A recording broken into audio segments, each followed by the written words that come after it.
4 કલાક જેટલો ટાઈમ છે હવે આપણી પાસે. જોઈએ કે રાઈડ પૂરી થાય છે કે નહીં.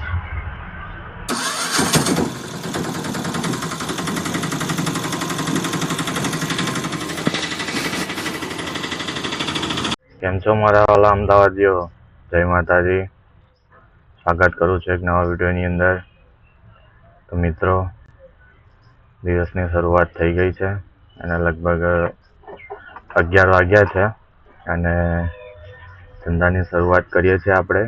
પણ આજે માત્ર ને માત્ર આપણે ઉબેર વિશે વાત કરીશું, કારણ કે ઉબેરમાં ઇન્સેન્ટિવ આવ્યું છે કે 10 રાઇડ તમે કમ્પ્લીટ કરો તો 100 રૂપિયાનું ઇન્સેન્ટિવ છે. તો જોઈએ છે, આપણે રેપિડો, ઓલા બધું ચાલુ જ છે, પણ આજે આપણે જોઈએ છે કે ઉબેરમાં 10 રાઇડ આપણી કમ્પ્લીટ થાય છે કે નહીં.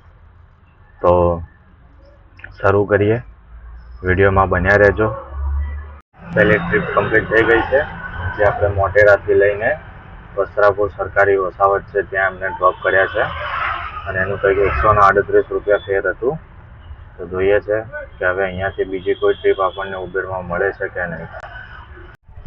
આપણે ફર્સ્ટ રાઇડ કમ્પ્લીટ કરી અને ત્યાં બેઠા હતા સરકારી વસાવત, અને ત્યાંથી પછી બીજી તો કોઈ રાઇડ નથી આવતી મોટી. ત્યાંથી આપણને નજીકમાં જ 2 રાઇડ મળી ગઈ હતી 40 રૂપિયાવાળી. તો આપણે બંને એક્સેપ્ટ કરી હતી અને બંને ટ્રીપ કમ્પ્લીટ કરી છે અને 3 ટ્રીપ આપણી કમ્પ્લીટ થઈ ગઈ છે. હવે 7 ટ્રીપ બાકી છે અને જોઈએ છે કે હવે સાંજ પડતા પૂરી થાય છે કે નહીં. બરાબર. અને મિત્રો, જરૂરી નથી કે દર વખતે 100ની હોય કે 150ની હોય કે 200ની હોય તો જ આપણે ટ્રીપ એક્સેપ્ટ કરવી અને ધંધો કરવો. ક્યારેક ના મળે તો નાની ટ્રીપ પણ એક્સેપ્ટ કરી લેવી જોઈએ, કારણ કે તમે કોઈ જગ્યાએ એવી બેઠા હોય કે તમને ટ્રીપ ના મળતી હોય અને ત્યાંથી તમને એક નાની એવી ટ્રીપ મળી જાય તો એક્સેપ્ટ કરી લેવાની. શું ખબર તમને એ લોકેશનથી બીજા લોકેશન ઉપર જાઓ છો અને ત્યાંથી તમને કોઈ સારી એવી ટ્રીપ મળી જાય. તો આપણે પણ એ રીતે જ કામ કરીએ છીએ. તો 2 ટ્રીપ આપણને નાની મળી હતી, આપણે એક્સેપ્ટ પણ કરી અને કમ્પ્લીટ પણ કરી છે. જોઈએ છે હવે નેક્સ્ટ આપણને કઈ રીતે રાઈડ મળે છે અને ક્યાંની મળે છે. વિડીયોમાં બન્યા રહેજો. તો મિત્રો, ફાઇનલી ચોથી રાઈડ પણ સક્સેસફુલી થઈ ગઈ છે. એ આપણે ચાંદખેડાથી લઈને નારણપુરા આવ્યા હતા. સ્પોર્ટ્સ એકેડમી છે ત્યાં, અને કસ્ટમરને ડ્રોપ કરી દીધા છે અને હવે 6 રાઈડ આપણી બાકી રહી છે. તો જોઈએ છે કે કમ્પ્લીટ થાય છે કે નહીં.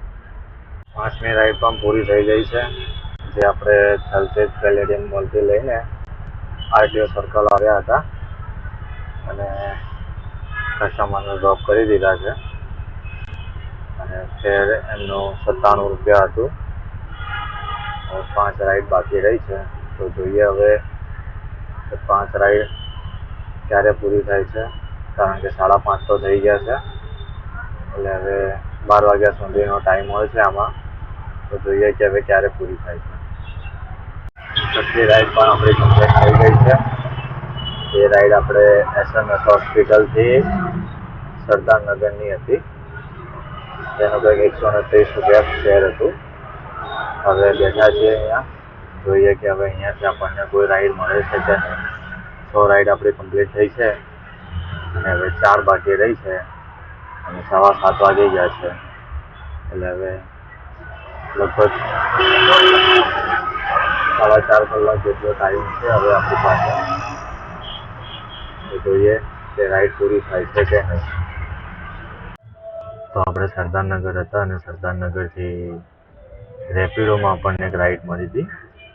એ આપણને સાબરમતી રેલવે સ્ટેશનની હતી અને ત્યાર પછી આપણે ઘરે જમવા ગયા હતા અને જમીને પછી એવું થયું કે ઉપરી જે આપણી 4 રાઈડ બાકી હતી એ કન્ટિન્યુ 4 રાઈડ આવી ગઈ અને અત્યારે ફાઇનલ ટ્રીપ પણ મેં પૂરી કરી દીધી છે. તો આપણી 10 રાઈડ જે હતી એ કમ્પ્લીટ કરી દીધી છે. સાથે જેમાં 100 રૂપિયાનું ઇન્સેન્ટિવ હતું એ પણ આવી ગયું અને 10 રાઈડની અંદર કેટલું અર્નિંગ થયું એ પણ હું તમને બતાવું છું. તમને અહીંયા સાઈડમાં ક્યાંક સ્ક્રીન ઉપર હું બતાવી દઉં છું કે 10 રાઈડ આપણે કમ્પ્લીટ કરી છે. એના પછી પણ હજુ ઇન્સેન્ટિવ ચાલુ જ છે, પણ એ હવે થાય એમ શક્ય નથી કારણ કે ટાઈમ થઈ ગયો છે હવે, અને 1083 સમથિંગ કંઈક 10 રાઈડમાં આપણે અર્નિંગ કર્યું છે. તો હવે જઈએ છીએ પાછા ઘર તરફ. અત્યારે હું ચાંદખેડાથી જ રાઈડ લઈને સેટેલાઇટ વિસ્તાર આ બાજુ આવ્યો હતો. તો હવે જઈએ છીએ ઘર તરફ પાછા. અને જો વિડીયો ગમ્યો હોય તો લાઈક કરજો, મિત્રો સાથે શેર કરજો, કોમેન્ટ કરતા રહેજો અને સબસ્ક્રાઈબ તો જરૂરથી કરજો. અને આવનારા પછીના વિડીયોમાં તમે કંઈક બીજું જાણવા માંગતા હોય તો કોમેન્ટ કરીને ખાસ જણાવજો. જય માતાજી.